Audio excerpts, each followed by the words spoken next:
চলমান ডিজেল সংকট বাংলাদেশকে আসলে কতটুকু ভোগাবে এবং আমাদের পরবর্তী করণীয় কী তা নিয়েই আমাদের আজকের পর্বের আলোচনা। বাংলাদেশে যদি একটি অস্থায়ী অথবা স্থায়ী ডিজেল সংকট তৈরি হয় তাহলে আমরা কিভাবে সেটা মোকাবেলা করব এবং তার পূর্ব প্রস্তুতি কেমন থাকা উচিত তা নিয়ে এখনোই চিন্তা করার সময়। বর্তমানে যে অবস্থা তাতে ডিজেল সংকট পরিবহন, বিদ্যুৎ উৎপাদন এবং শিল্প খাতকে মারাত্মকভাবে ক্ষতিগ্রস্ত করছে।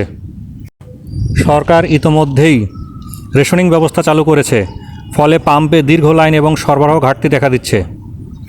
বর্তমান অবস্থায় ডিজেলের প্রতি আমাদের নির্ভরতা কমানোর কোনো বিকল্প নেই। যেসব খাত ডিজেল সংকটের কারণে ক্ষতিগ্রস্ত হচ্ছে তার একটি হলো পরিবহন খাত।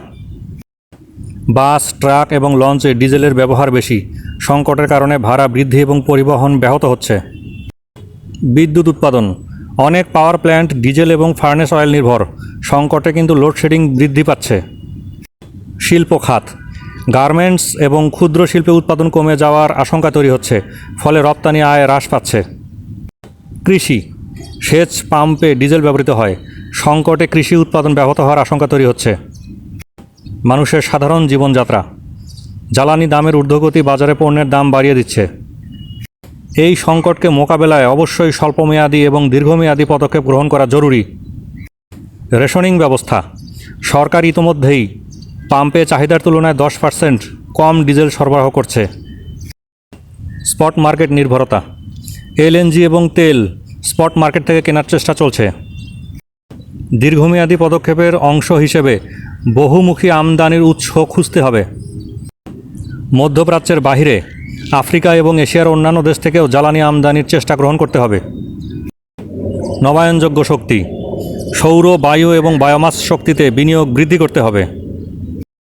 গ্যাস অনুসন্ধান এবং উৎপাদন, দেশীয় গ্যাস ক্ষেত্র উন্নয়ন করে আমদানি নির্ভরতা কমানোর উদ্যোগ গ্রহণ করতে হবে। সংকট দীর্ঘস্থায়ী হলে কিন্তু শিল্প এবং রপ্তানি খাত ক্ষতিগ্রস্ত হওয়ার আশঙ্কা রয়েছে।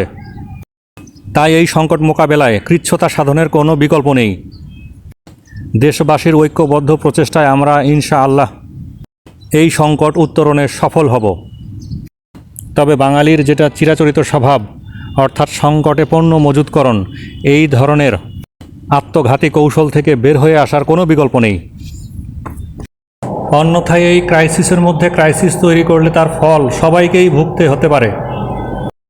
সুতরাং প্রিয় দর্শক, আসুন ঐক্যবদ্ধ থেকে আমরা এই সংকট মোকাবেলায় সফলতা অর্জনের চেষ্টা করি।